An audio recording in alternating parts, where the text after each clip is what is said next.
Hey guys, Ricky Whitmer here from Most Valuable Podcast. You're about to listen to a little bit of our primetime podcast that we recorded this week. Make sure to go to Blog Talk Radio / Most Valuable Podcast for our full-length podcast that you can go ahead and download. I hope you enjoy it. I know me and Brandon did recording it. But Brandon, we got to move on into our last topic. And if you are on Blog Talk Radio, everything is staying the same, guys. It's a cool podcast. If you're on YouTube, you're like, whoa, guys, you're wearing different shirt now. You got different clothes on. What happened? We're recording this a day later than we recorded the first two segments. On YouTube, we look different. I'm finally wearing different colored shorts. I got my black shorts on today. But Brandon, we're going to end the podcast talking about Michael Porter Jr. currently playing in the McDonald's All-American game as we are recording this segment. He was going to go to Washington. Washington fires their head coach. He decommits. And after Washington said, fine, you can leave, we're releasing your letter of intent, where's he going? Right back home to Missouri to follow his dad, because his dad got hired as an assistant coach. And guess who followed him? Michael Porter Jr. So we're going to start with Missouri before we move over to the SEC. And I got to ask you this. What does it mean for the Tigers? What does this mean for Mizzou?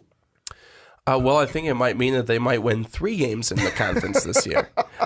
For Missouri, I think they have a little ways to go. I personally think they have a ways to go. 2-16 in conference this year, 8-24 overall. I mean, it was bad. It was very bad. So I think that this team needs to get better. But I think with Michael Porter Jr., they're going to do that. And I think that they're getting very lucky by being able to get him coming over. But it's not just one guy. One guy is not going to do it. One guy is not going to do it after you win 2 games in conference. I think that Mizzou has a whole lot to deal with.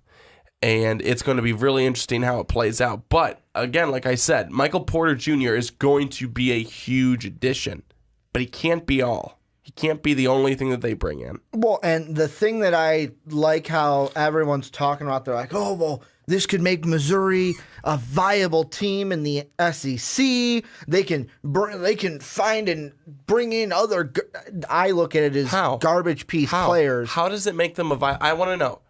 What are people saying? How does that make them a viable team? From 2-16 to 8-24, you do not become a viable team in 1 year. And this is where I'm getting at. I was going to get to that, Brandon, is everyone right now is looking at this of basketball's a game where, one good player and you're a better team just with that one good player. You're better. But the thing I'm going to look at is this is a player who has the talent to be a number 1 pick in the NBA draft. However, I want to look at something. Last year's number 1 pick, potentially right now, if we look at Sean Anderson's mock draft, this year's number 1 pick, and then if we put Porter right now as the early, way too early favorite for next year's number 1 pick, you want to know what all 3 of those would have in common, Brandon? None of them would make the tournament. Ben Simmons didn't make the tournament. Markelle Fultz didn't make the tournament. And then Michael Porter Jr., if Mizzou, I don't think he can help them make the tournament alone. But if they didn't make the tournament, there would be 3 in a row number 1s that have not made the tournament. And I want to say really quickly, and I don't want to make this a rant on Ben Simmons. Ben Simmons, good player, didn't make his team that much better. I mean, he did, but he didn't at the same time. Were they a tournament team? No, not at all. But at the same time, too, it's like one guy clearly does not make a team. LSU was not a tournament team. Weren't going anywhere near the tournament. They were not that good. The only reason they were anywhere near that good was because of Ben Simmons when he wanted to play, when he wanted to show up to the games, when he wanted to not take plays off. Yeah, just my opinion. But I think that Michael Porter Jr. will make the team better, certainly. But you've got to have a core. You've got to have a core. Take a look at the NBA. Let's take a look at the NBA for a very quick second. LeBron James this year. LeBron James did not. Actually, I don't want to look at this year. I want to look at when he was in Miami. LeBron James did not win it all on his own. He had Chris Bosh. He had Dwayne Wade. If they have just LeBron James, man, they're a really, really good team. They're probably going, they could definitely go to the finals. They're going to win it just with LeBron James? Most likely not. No, they didn't win it that first year. Most likely not. You need to have a core around you. That only makes sense. You can go so far with a really good player. I mean, look at all sports.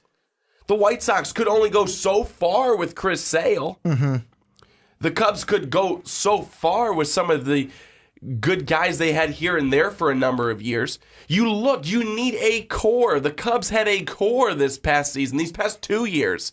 That's why they won. You need to have a core around you. Well, one guy does not do it. Look at just this year in the Final Four. The Zags, complete team. Oregon, a complete team. UNC, a complete team. South Carolina, a complete team. If we look at the other teams that were very well this year in the tournament, Duke had more than just one player. You have Arizona, had more than just one player. Look at Kansas, had more than just one player. Louisville had more than just one player. The teams that had, to me, just one player, where's Washington? Bottom of the Pac-12, nowhere near the tournament. Doesn't matter. Markelle Fultz will probably be a number 1 or a number 2 pick in the NBA draft. And for Missouri, with me, the big thing is what are you going to bring in? Because we're late in the process. And right now, Missouri to me is in a very kind of difficult spot because they bring in a coach, Coach Martin from Cal, and he's got a lot to do right now. Basically, let's be honest, the only reason they got Michael Porter Jr. was because they gave Dad money. They said, you know what, we're going to pay Daddy some money to bring him on, make you a high-paid assistant, because what we know, we're not just paying for you, we're basically paying for your son. We're paying you to have your son come play for us because we need him. Missouri, like you said, I know you were saying it jokingly when you said, well, they might win 3 more conference games this season, but they will win some more games just by having Michael Porter Jr. on the roster. It's just a fact. When you add a player as dynamic as he can be to a team, you're going to win some more games than you did the year before. However, what are the pieces around him going to do? Not just that, for Missouri, with how competitive they're going to be, the one thing I'm thinking coming into next season, how good is the SEC going to be next year in college basketball? This is a conference where it's usually been a laughingstock. Okay, Florida, Kentucky. Those are the only 2 teams we're thinking about that could go anywhere. Maybe Tennessee a couple years when they had Bruce Pearl on the sideline. But this year, you have Kentucky, really good team. Florida, really good team.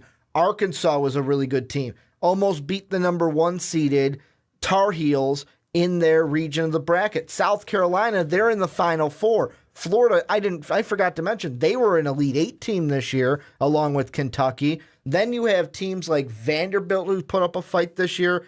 Alabama, who is looking better and better with Avery Johnson on the sideline as their coach. They almost knocked off the Kentucky Wildcats in their conference tournament. This is a conference that is becoming more and more competitive. And I don't think that Michael Porter Jr. is the guy to bring you from 2-16, 8-24 overall to, I'll even go where South Carolina was this year. You're not going to be 10-6 with 26-10. I might see, let's say they do win those 5 games that you said. You're right where Auburn is, 7-11, and then depending on non-conference, let's say you're the same, 18-14. Not good enough to make the tournament.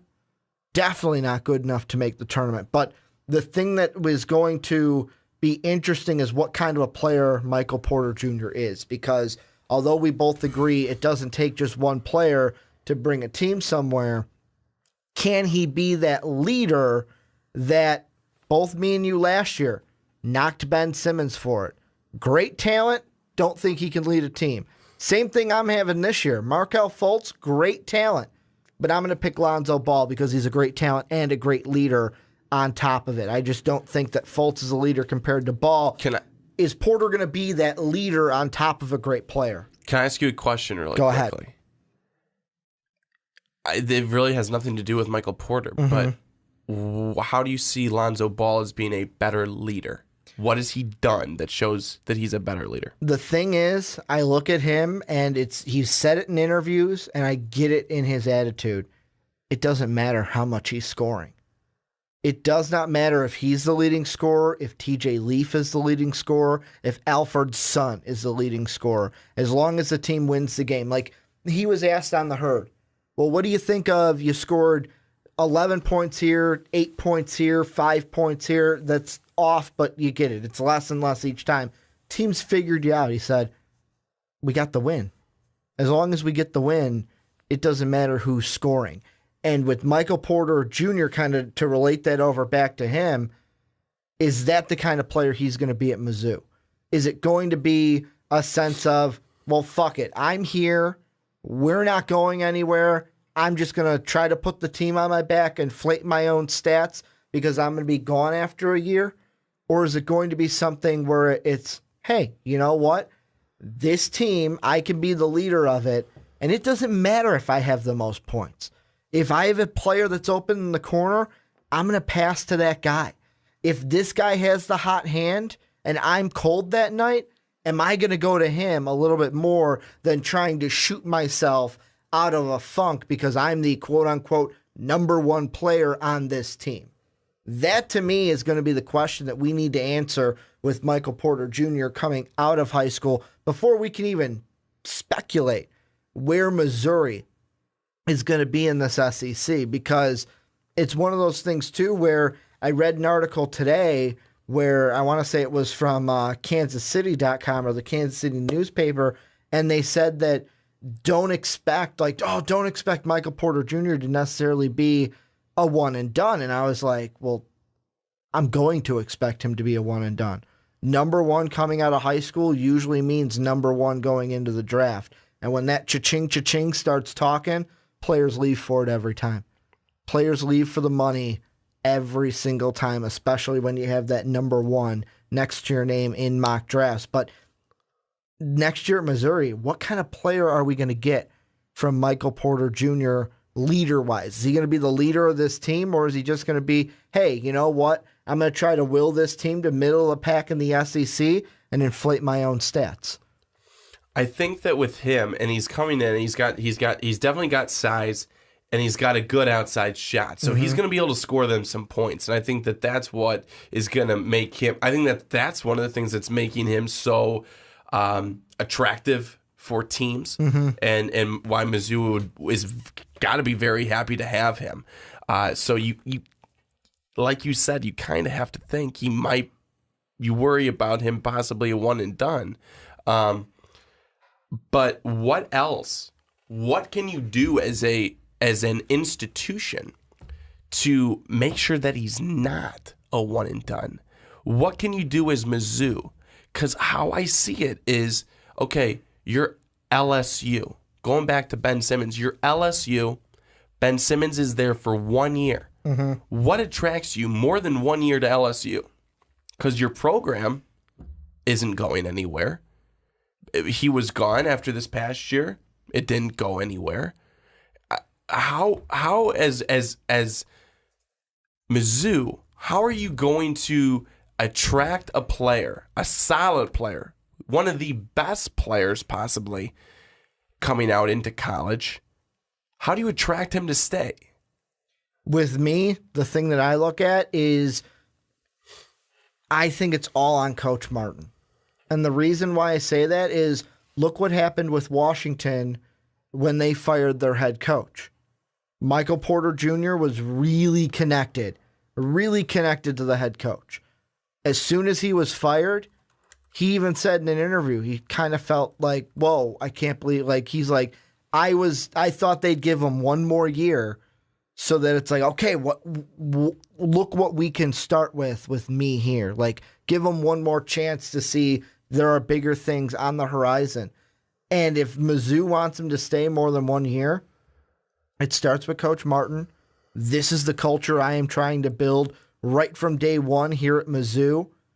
And number two, playing to the hometown kid factor. This is your team. This is your state. How not, I don't want to say like, oh, how cool it is, because that kind of undermines it, but the sense of how much of a legend would you be if you won a national championship for your team? The team that is your hometown team. The team that you put on Twitter when you were coming here. It's a graphic of Michael Porter Jr. and it says, "I'm coming home." That's LeBron-esque. How legendary would that be for you to win a national title for your team? That's what I would play into if I'm making the pitch. Another thing that I would look at is I'm looking back at the NBA drafts recently because I really got thinking what Sean said.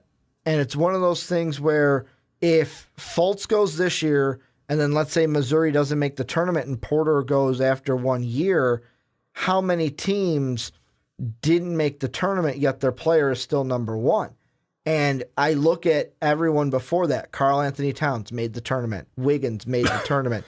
Bennett made the tournament. I'm going back. Anthony Davis made the tournament, won the national title. 2011, Kyrie Irving made the tournament. There's a thing about those guys. I look at those guys and I go, those guys are better NBA pros than I know Ben Simmons, it's only his first year. We haven't seen him play because of a foot injury, but I'm not as high on Ben Simmons as most people. Great talent, but I think that it's one of those things where it's not going to be as legendary as everyone thinks he's going to be.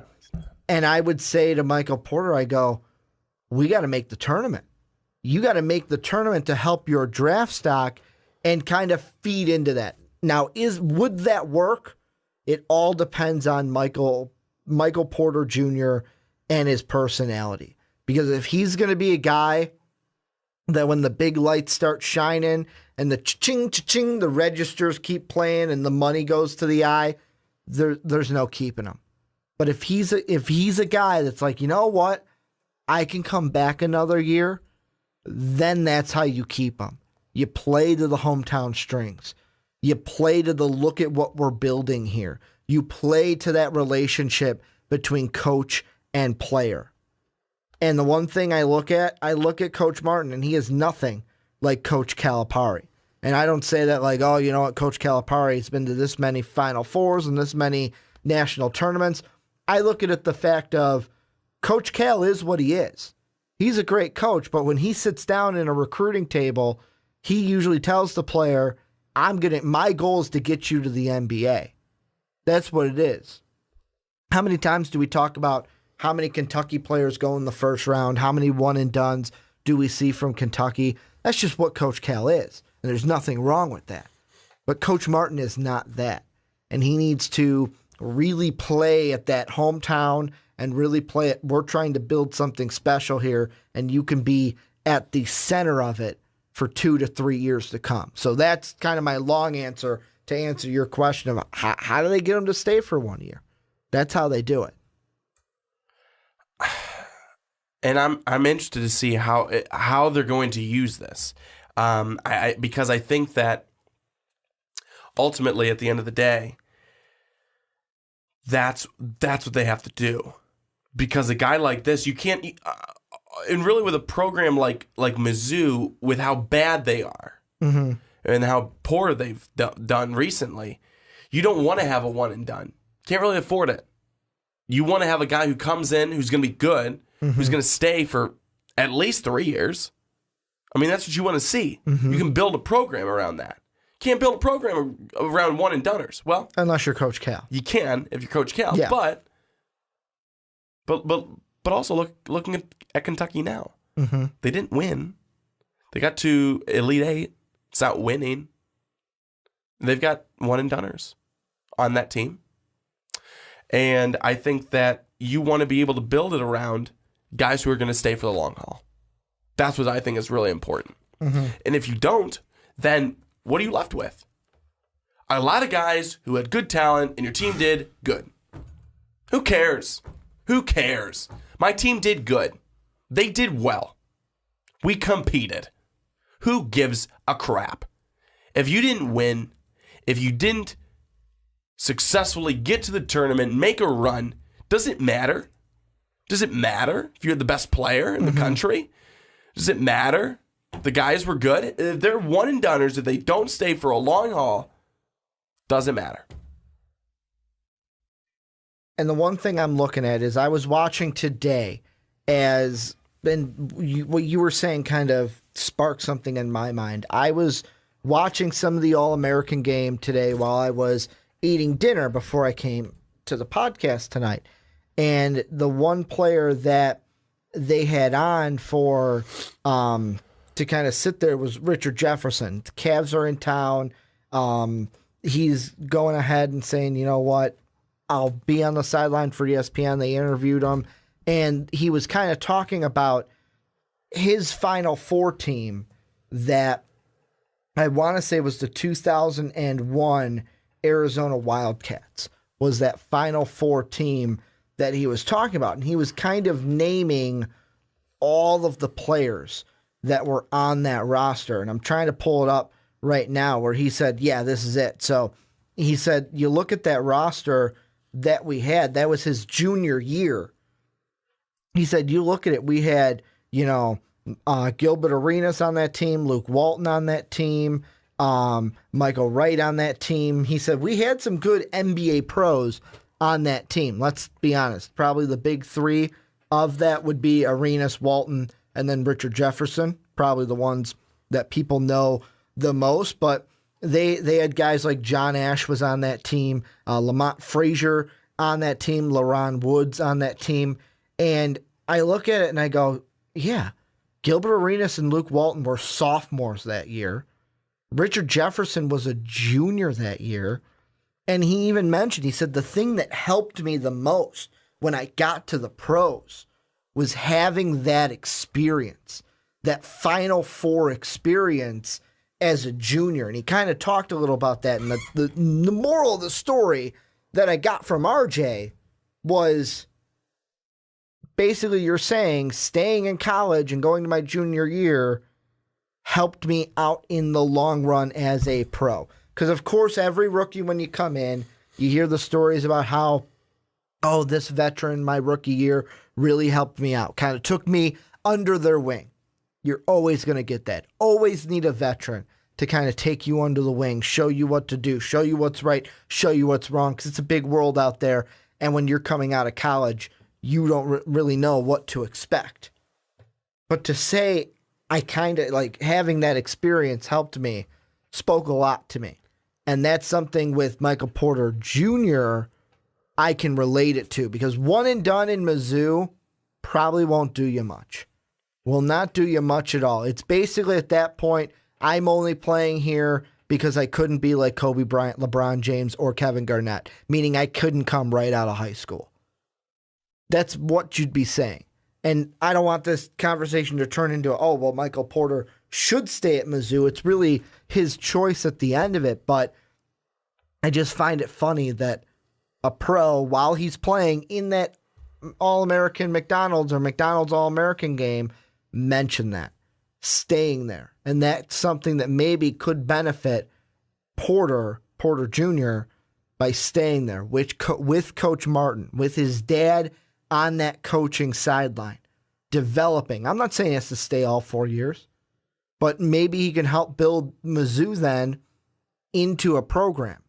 Because like we look at Villanova last year, they had Archie Diacono, who it's one of those, yeah, he wasn't the number one player coming out of high school, but he was still there. How many guys have we seen on big programs like Ohio State, I think of, big juniors and seniors? Steph Curry. I know, yet again, the guys I'm mentioning aren't number one players coming out of high school, but there could be something to staying because it's Missouri and not a Kentucky, not a Kansas, not a, I don't want to say North Carolina, but not a Duke. It's not one of those top echelon Power 5 programs. It's not. And I think that when you talk about what you just mentioned, I think that you have to, put aside the school part and look strictly at basketball. And you can get better.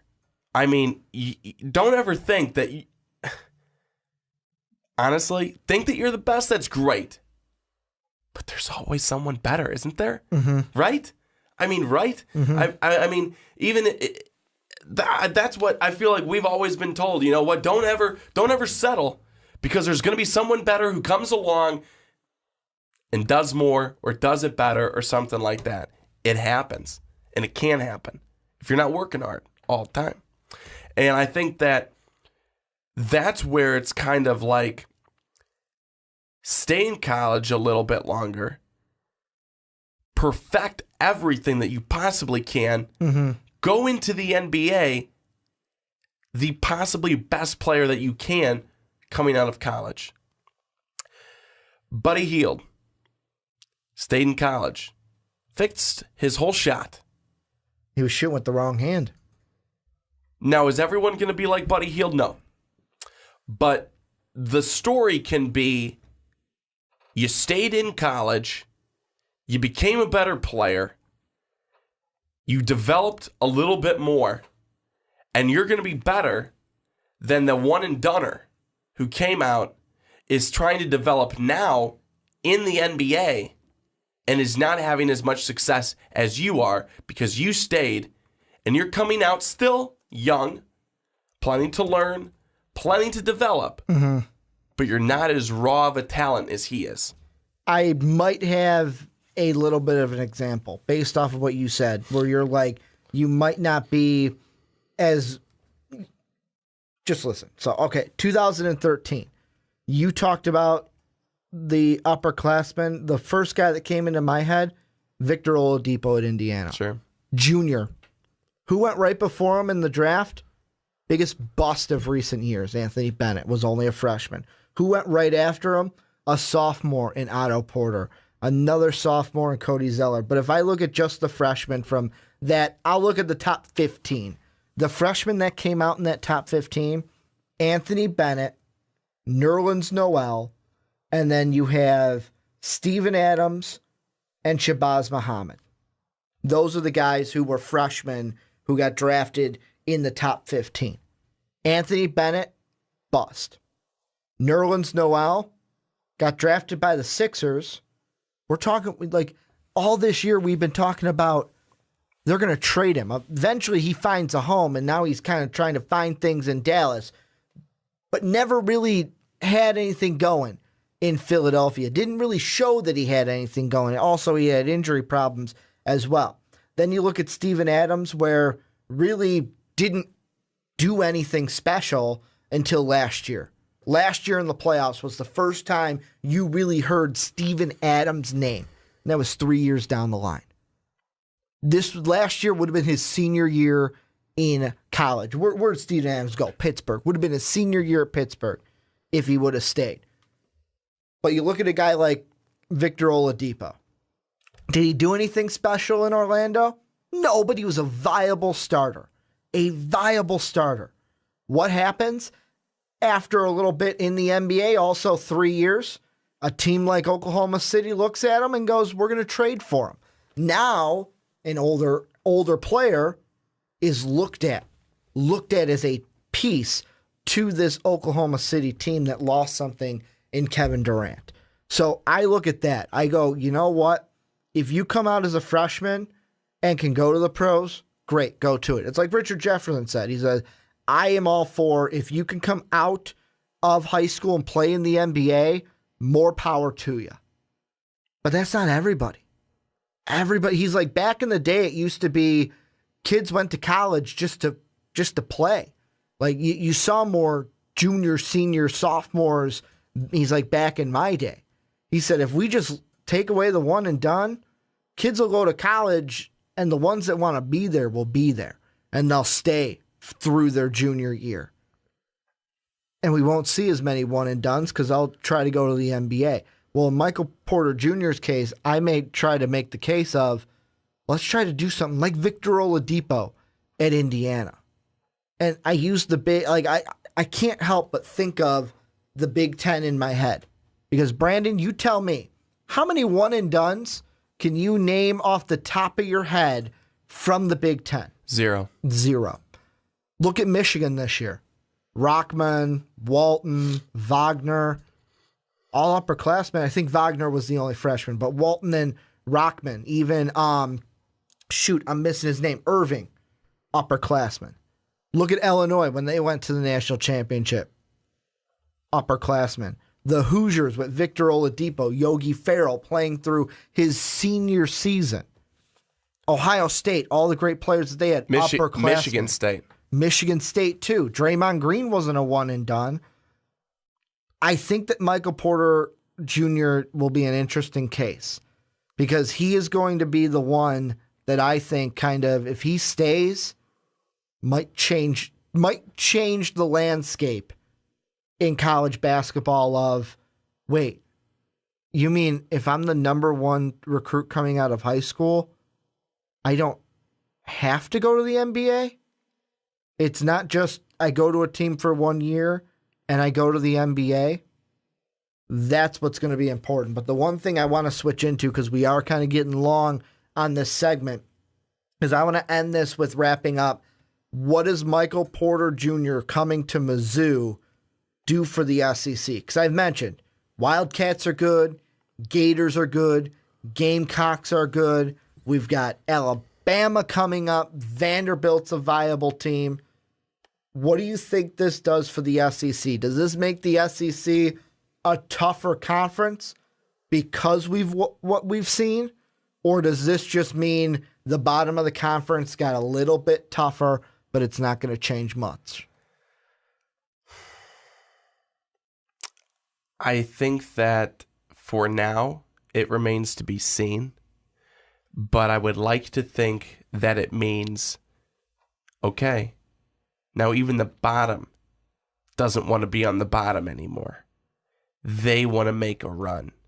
They want to try and be competitive.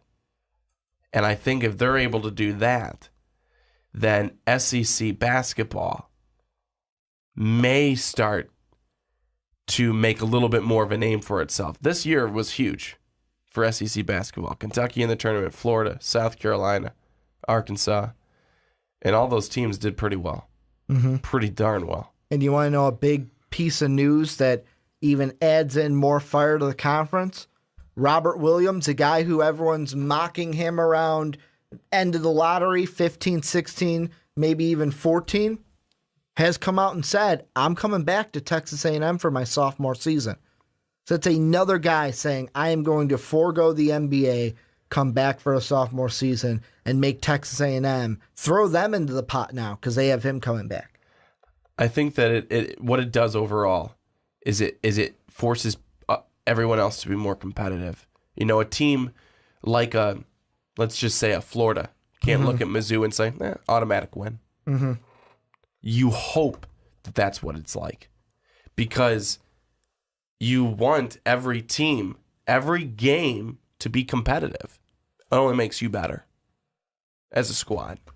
So I'm hoping that that's what it does for SEC basketball, is it makes it overall more competitive from the top to the middle to the bottom. The thing that I think of is I'm going to use a comparison for what the SEC is on, what they are on their way to being. And this was a couple years ago, but when I used to write for Fansided's Illini website, writingillini.com, I used to not only watch the Illinois games, but I would watch all, like, Big Ten Network would be on my TV just left there more than ESPN. Why? Because it didn't matter who was playing, the top dogs or the bottom dogs. Every game was entertaining. Every game was entertaining. Were there a couple blowouts? Of course, you're always going to get blowouts in a season. But if it was a game like, I'll throw out Rutgers and, well, Nebraska used to be good then before they kind of fell off for this year. But if it was like, I don't know, I'll even look at the standings from 2 years ago to give you an example. If it was Rutgers, Penn State, I was still watching that game. Penn State, DJ Newbill could give you a run for your money. Every single game, to me, was competitive. That's what the SEC could be. I'm excited for next season to see what Alabama becomes. I'm excited to see Texas A&M with Robert Williams, what they can be with him coming back. Michael Porter Williams coming to this Missouri team. And for me with Missouri, I'm a little bit excited in general because now it means that one of the games that I enjoy each and every year might have some meaning again. And that's the bragging rights game. Illinois, Missouri. 2 new head coaches. Michael Porter Jr. coming to Missouri. This might have the meaning that it had 2 or 3 years ago when there was a game-winning shot. I want to say it was Brandon Paul that hit it. No, it might have been Rayvonte Rice. It was that year, though, where game-winning shot, Illinois wins it. Instead of like this year where it's like, oh, Illinois won the bragging rights game. Woo, we won. Even that little game for me is bringing back excitement. And for me, that's all I ask for. I don't ask that Mizzou jumps all the way to the top 5. Just make games competitive again. Make games, no matter who it is in that conference, competitive again, because the one thing that I think we've talked about for enough over the past few years is when it comes to college basketball, oh, there's ACC, there's Big 10, there's Big 12, there's Pac-12, oh, and then there's the SEC. Oh, by the way, oh, there's Kentucky over here. Oh, there's Florida over here. Whoever out of Florida and Kentucky, whoever's at the top, oh, they're over here waiting. It's not going to be like that. Kentucky and Florida might be 1-2, but it's not just a 2-team conference anymore. And that's what I'm excited for the SEC. So I know we went a while on this one. This one's probably as long as our Final Four discussion. But Brandon, any final thoughts on either Missouri, Michael Porter Jr., the SEC, anything? I'm good. Well, and this is where we are going to wrap up the show. This week, we will not have a Swanee's final thoughts. Swanee, under the weather this week. He's taking the week off. He'll be back with his final thoughts next week for you guys. I want to thank you guys for either listening to this podcast on Blog Talk Radio, iTunes, or Stitcher, or watching us here on our YouTube channel. If you like what you see, go hit that subscribe button, hit that like button. If you loved what you see, check out patreon.com/mostvaluablepodcast. Just a way for you to support the channel a little bit more than hitting that like button and hitting that subscribe button. But I want to thank you guys for giving us a time of your day, your afternoon, your evening. But as always, have a good day, everybody. Well, thank you guys for checking out this video from the Primetime Podcast. If you want to check out more, click right over here. The video's right over here. Check it out. Check it out.